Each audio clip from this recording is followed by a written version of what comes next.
Okay, I'm just doing a brief summary video for your inspection because you weren't able to be here and I wanted to be able to give you as much insight as I can. I like to locate everything to tell you where things are. That's part of what I do, so that's what we did. Now I wanted to also let you know that while we were here, the house was somewhat ready for inspection but not completely. So I'm going to recommend that this inspection be done in multiple stages, with this being the first one. And possibly one more to complete it, and the two options there would be prior to closing or during your 1-year warranty period.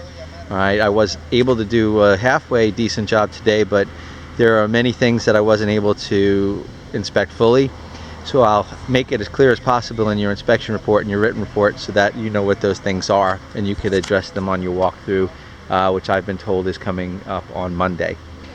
The water comes in at the front right side of the property. There's your garage doors. I'm standing diagonally from there. That's where your water meter is. And as I walk around to this side of the property here, looking at the main water valve. So that's wet over there because you've got a bunch of people here that are still working and they're using that hose, so it's wetting this. When I got here earlier, this was not wet, so I don't believe there's any leaking going on there. But this is the valve you would go to. That would be to turn the water off to the house when you needed to shut it off for whatever reason. Okay, now as I walk around the other side of the building here, it's still on the right side of the building, your air conditioning unit is installed on this side. This is a 4-ton carrier. The installation looks fine. I've got L brackets at the pad that keeps it in place. I've got your condensation line out here, a service disconnect for the workers. The unit doesn't seem to have any red flags visually, so essentially what we're looking at is just observing the installation. Now this unit was not started yet, so what'll happen is we're going to recommend that you have that inspected at a later date. I looked at the installation, but I wasn't able to verify the performance. Okay, looking around as we head toward the side and to the back, areas you already knew were not complete. Here in the back with the pool, you can see they're still working on that. This sod had been removed, they said, when they came in and did the pavers. It looks like they've graded it in a positive direction, so that's fine. And kind of bear with me as we walk around the back side here. It's going to take you around the building. I got Marcy following me, so if I accidentally get her in the video, you'll not be surprised by that. Okay, now on this side of the property would be where the pool equipment's going to be. The equipment's here, but nothing can be run right now because they're still working on the pool itself. All right, but we did verify that electric is here, power is here, and everything you need is here. Here you can see the condition of the pool as we come in and look at the patio area. Okay.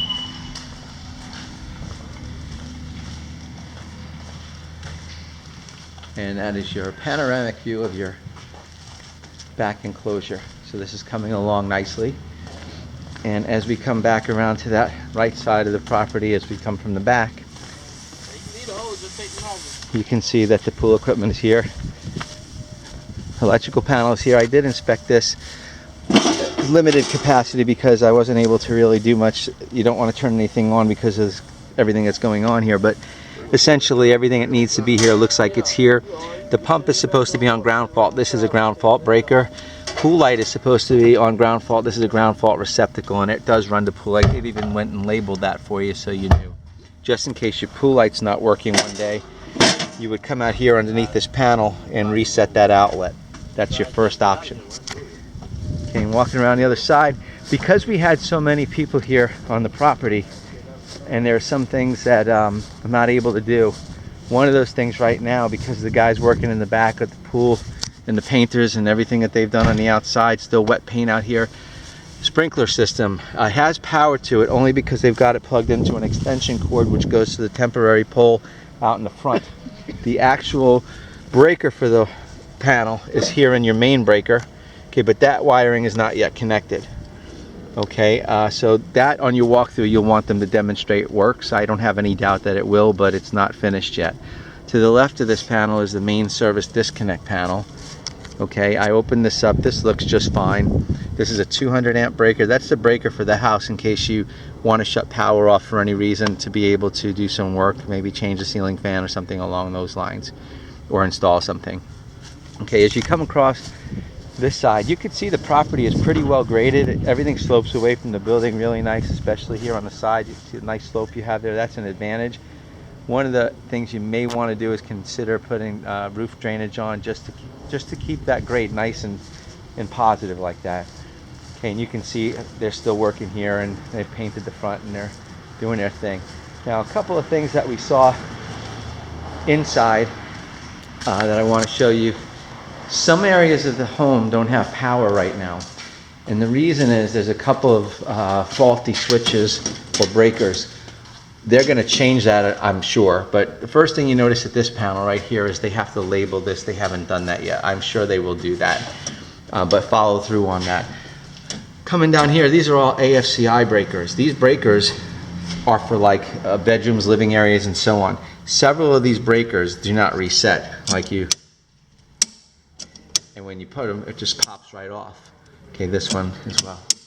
You can actually see it just keeps doing that. And usually when that happens, that's because the breaker's bad, or maybe there's some kind of a connection problem. That will be something you should go over with Nelson, your super, so that he can get that fixed for you. The water heater was ready to be inspected. We turned the breaker on, it heats the water, the connection looks fine, and there's no red flags with it. The type of plumbing you have in the house is PVC comes in from the outside, and then it goes to polyethylene. This is PEX, so this color, don't let it worry you. It's fine, the material's okay. It goes throughout the house. Inside, I wasn't able to do much as far as the laundry goes, but I did verify visually what was here. I checked your 220, I verified the dryer terminates at the roof, and I checked in the attic to make sure that that duct goes from here all the way to there. I put a water pressure gauge here at the water supply valves for the washing machine and verified that those in fact are under pressure and they work fine. And then the 110 for the washing machine also is fine. So no issues there. Now as we walk inside, you'll notice that some things are not yet complete, and that's pretty much par for the course when you buy new construction. Occasionally this happens. Here at this air handler unit, this is the other half of the outside unit I showed you earlier. A couple things just to mention. One, the filter is really difficult to get in and out of here, so I'm sure they're going to take time and correct that, but just in case you want to mention it to them, I'll have it in your inspection report. The unit wasn't run, even with the breakers on in the panel, at the service disconnects both outside and inside. I still had no power to this thermostat. You can see there's no LED display to run anything. And the super said basically the air conditioning company hasn't started. That means they haven't actually run it yet themselves. So that would be something when you walk through I would anticipate they're going to be addressing.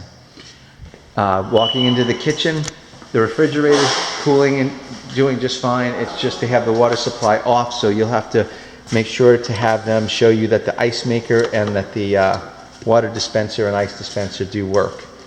Okay, and then as we come in here, into the kitchen here, the dishwasher and the disposal were not run or operated, and the reason for that is because there's no power to the dishwasher and there's no power to the disposal. They have not yet connected those. It looked like they may have connected them temporarily and ran them to check them, but they're not working now, and I can show you underneath here why that is. Essentially, they have a special switch in the back here that's plugged in, but that also needs to be plugged into a cord that goes from there to the disposal, and you can see there's no plug for the disposal right now. And then also there's a little hole underneath the kitchen cabinet, underneath the sink to the right. Okay, I believe that what's happened is they probably tested it by hardwiring it, and then they didn't finish the installation yet. There's an outlet over here underneath the disposal outlet where that dishwasher would be plugged in, and it's not connected. There's no plug there.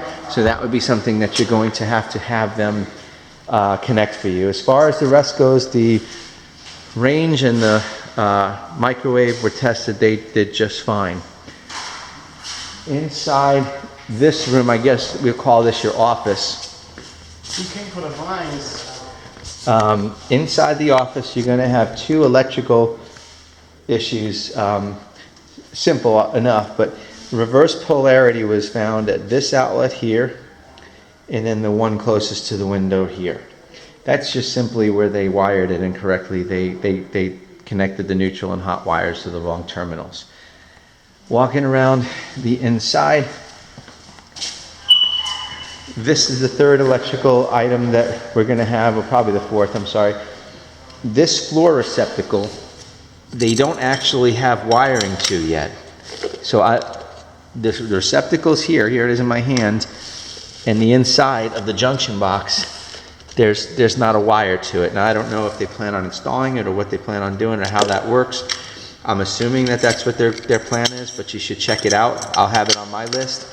There is another one over here. That one's fine. That's got wire to it. It's connected, powers to it. There's no issues. All right, and I think that's really all I have to go over with you right now. I mean, if you just walk around with me, you can kind of see the floor is somewhat finished. They still have areas to do, still painting, still working.